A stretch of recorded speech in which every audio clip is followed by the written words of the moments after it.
और मेरे भाइयों और बहनों, ज्यादा दूर की बात नहीं है, ज्यादा पुरानी बात नहीं है, ये 2017 की बात है।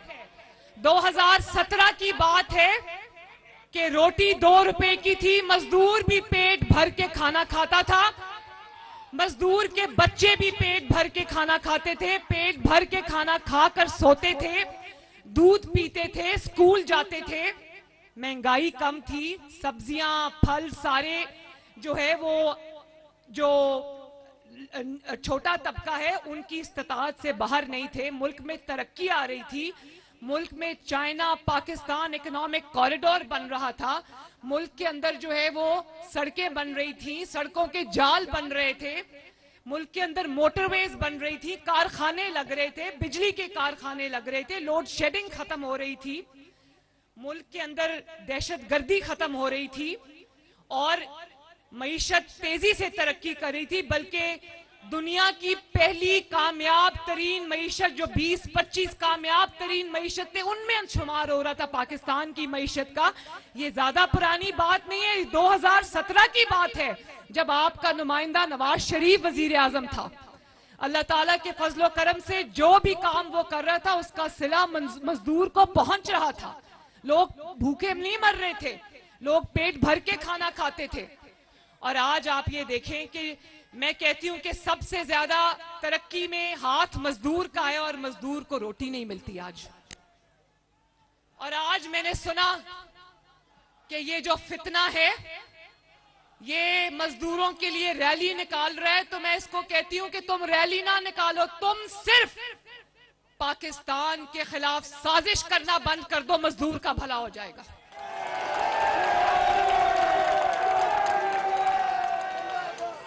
तुम साजिशी तरीकों से अपने इक्तदार के रास्ते खोलना बंद करो, मजदूर की रोटी ठीक हो जाएगी इंशाल्लाह।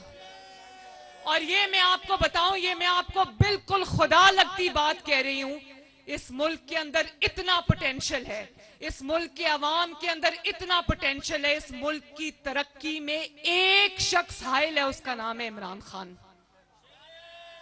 और मैं आपको ये बात सिर्फ इसलिए नहीं कह रही कि वो मेरा सियासी मुखालिफ है, सियासी तो वो नहीं है, वो दहशतगर्द है। जो हमारे मजहब के अंदर फितने की डेफिनेशन है ना, आप वो उठा के देख लो, वो इमरान खान पे फिट आती है। मुल्क की तरक्की में एक ही चीज रुकावट है, मैं जीत जाऊं मैं तब मुल्क की तबाही करूंगा, मैं हार जाऊं मैं तब मुल्क को चलने नहीं दूंगा। उस शख्स का नाम है इमरान खान। खुदा के वास्ते इस मुल्क पर रहम करो।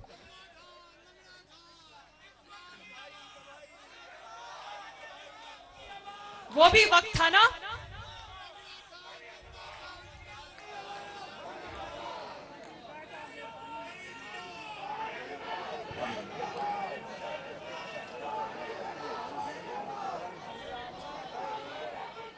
मेरे भाइयों और बहनों, वो भी वक्त था ना जब डॉलर 97, 98 और 100 रुपए का था, वो वक्त था ना। और 2013 से लेकर 2018 तक, 2017 तक जब नवाज शरीफ साहब ऑफिस में थे, प्राइम मिनिस्टर थे, आटे की कीमत उन्होंने मजदूर के लिए 35 रुपए से बढ़ने नहीं दी। चीनी की कीमत उन्होंने अल्लाह ताला के फजलो करम से मजदूर के लिए 50 रुपए, सब्जियों की फलों की कीमतें उन्होंने मजदूर के लिए बढ़ने नहीं दी। वो एक ही बात करते थे कि इस मुल्क का गरीब और मजदूर जो है वो पेट भर के खाना खाए।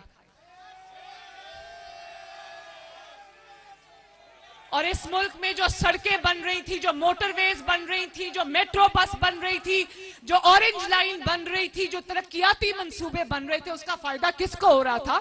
उसका फायदा पाकिस्तान के मजदूर को और गरीब को हो रहा था। फिर किसको तकलीफ हुई?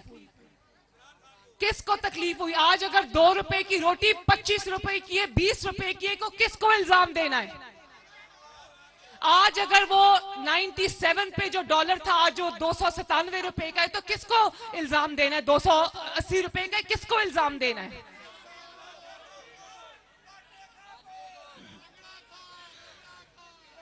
सिर्फ वो खान जिम्मेदार नहीं है, पूरा गैंग है जो जिम्मेदार है, पूरा टोला है जिसने पाकिस्तान को नोच नोच के खाया है। और मैं अभी वो बात करूंगी, वो बात करनी पड़ेगी कि ये मुल्क आगे क्यों नहीं बढ़ रहा, ये मुल्क पीछे की तरफ क्यों जा रहा है। ये बात आज मुझे करनी पड़ेगी और ये बात मुझे आपसे करनी पड़ेगी, ताकि आपको ये पता चले कि आपके मुल्क की जड़ों को खोखला कौन कर रहा है, आपके मुल्क को गिद्धों की तरह नोच नोच के कौन खा रहा है और उसकी क्या वजह है। आपको याद होगा ये जो गैंग है जिसका सरबराह सरगना इमरान खान है और जिसमें तरह तरह के पाकिस्तान का करप्ट तरीन जो शख्स उठा के देख लो वो इस गैंग में शामिल है, चाहे वो साकिब निसार हो या वो जनरल फैज हो या वो जस्टिस मुजाहिर अली नकवी हो या वो इनका कोई भी आलाकार हो, जिसको उठा के आप देखेंगे वो शख्स पाकिस्तान का करप्ट तरीन फर्द निकलेगा जो इसके साथ शामिल है। और 2017 में आपको याद होगा 2017 में जब नवाज शरीफ का और आपका पाकिस्तान तेजी से तरक्की कर रहा था, इमरान खान का 2014 का धरना फेल हुआ, 2017 का उसका 16 का लॉकडाउन फेल हुआ, जब पे दर पे उसकी हर चाल नाकाम हुई, तो उस वक्त जो जस्टिस खोसा था, आसिफ सईद खोसा, उसने देखा कि इमरान खान की तो हर चाल नाकाम हो रही। उसने इमरान खान को कहा कि इधर उधर मारे मारे क्या फिरते हो, मेरे पास लेकर आओ, मैं नवाज शरीफ को तुम्हारे रास्ते से कांटे की तरह हटाता हूं। और फिर आपने देखा कि नवाज शरीफ साहब को एक इकामा पर निकाल दिया गया, तो यकीन मानो उसका नवाज शरीफ को नुकसान कम हुआ, पाकिस्तान को नुकसान ज्यादा हुआ। और वो दिन है और आज का दिन है, पाकिस्तान जो है वो ट्रैक से उतर गया है, पाकिस्तान ट्रैक पे चढ़ता हुआ नजर नहीं आ रहा।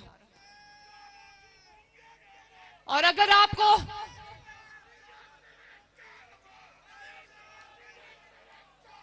और आप ये देखो कि ये उनको नजर आ रहा था कि मुल्क तरक्की कर रहा है, उनको नजर आ रहा था मुल्क तरक्की कर रहा है, लेकिन किसी को एक्सटेंशन चाहिए थी, किसी ने वजीर आजम बनना था, किसी ने कुछ करना था। तो ये इनका जो इस टोले का जो आपस में ये एक दूसरे के बेनिफिशरीज थे, इन्होंने मुल्क का इतना बड़ा नुकसान कर दिया कि मुल्क आज, मेरा मुल्क, आपका मुल्क आज संभलने में नहीं आ रहा।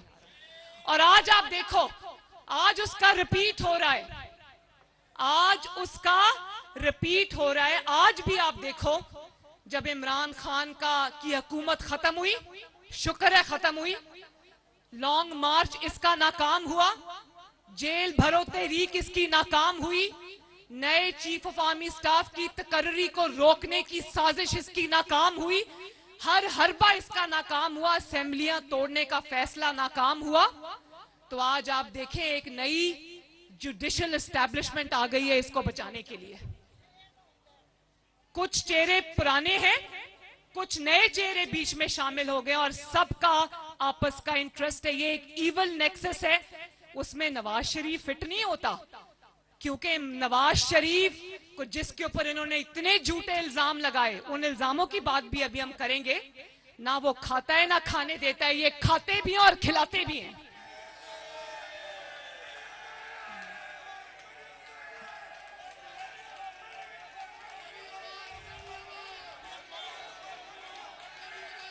और आज आप देखो कि इसका हर हरबा, इसकी सियासत नाकाम हुई, तो बचाने के लिए वो 3 मेंबर बेंच आ गया। आज मुल्क को जितने भी आईनी और कानूनी जो हचकोले मुल्क खा रहा है, मसाइल जो पैदा हुए अभी रिसेंटली, उसका जिम्मेदार वो कंट्रोवर्शियल सुओ मोटो नोटिस है जो जस्टिस एजाजुल एहसन और मुजाहिर अली नकवी ने लिया। इमरान की जब सियासत हचकोले खा रही थी, पे दर पे नाकामी से दो चार हो रही थी, तो उन्होंने जस्टिस खोसा की तरह कहा कि ये तो नाकाम होता जा रहा है, इसको सहारा दो, इसको कंधा दो। तो वो जो केस लाहौर हाई कोर्ट में चल रहा था, उसको खींच के जबरदस्ती वो 3 मेंबर बेंच जो है वो अपने पास ले गया और सुओ मोटो नोटिस जो है उस पर लिया गया। और आप देखो आज पाकिस्तान में इतनी मईशत की बुरा हाल है, पाकिस्तान के अंदर तरक्की जो है उसको वो जाम हो चुकी है। लेकिन आप ये देखो मुल्क को किस किस्म के जबरदस्ती के मसाइल में उलझाया हुआ है। और आप देखो कि जस्टिस अतर मिनल्ला ने जब इलेक्शन का इन्होंने फैसला किया, इनको इलेक्शन की जल्दी नहीं है, इनको ये जल्दी है कि इनके होते होते इलेक्शन हो जाए, वरना हमें इलेक्शन जिताने वाला कोई नहीं होगा।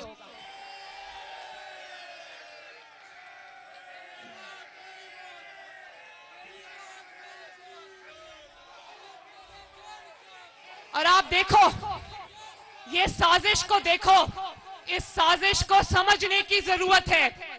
आप इस साजिश को देखो। जस्टिस अतर मिनल्ला ने, जो सुप्रीम कोर्ट के एक मुअज़्ज़ज़ जज हैं, उन्होंने ये बात कही। उन्होंने कहा कि इलेक्शन का फैसला करने से पहले इस बात को देखना होगा कि असेंबली तोड़ी क्यों गई।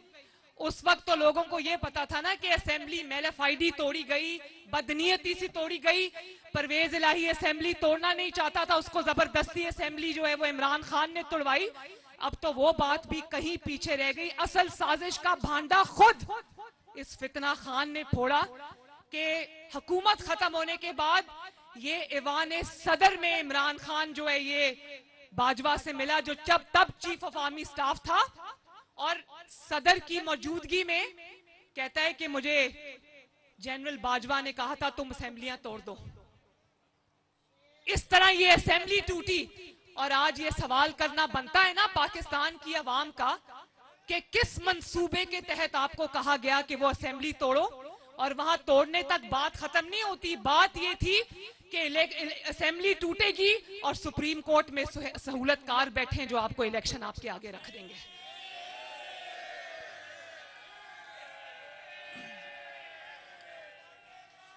और फिर इस नाइंसाफी की वजह से, इस साजिश की वजह से, देखें, इस साजिश की वजह से ये जो नाइंसाफियां हुई, जिस तरह से सुओ मोटो लिए गए, जिस तरह से कानून का, आइन का, इंसाफ का तमाशा बना के रख दिया गया, उस पे सिर्फ अवाम नहीं बोले, उस पे सिर्फ सियासतदान नहीं बोले, उस पे सुप्रीम कोर्ट के अपने ब्रदर जजेस बोल उठे, चीख उठे कि ये क्या हो रहा है। सुप्रीम कोर्ट के अंदर इतनी बड़ी रिवोल्ट खड़ी हो गई, इतनी बड़ी सुप्रीम कोर्ट के अंदर जो है वो जंग शुरू हो गई कि पाकिस्तानी कौम का सर शर्म से झुक गया।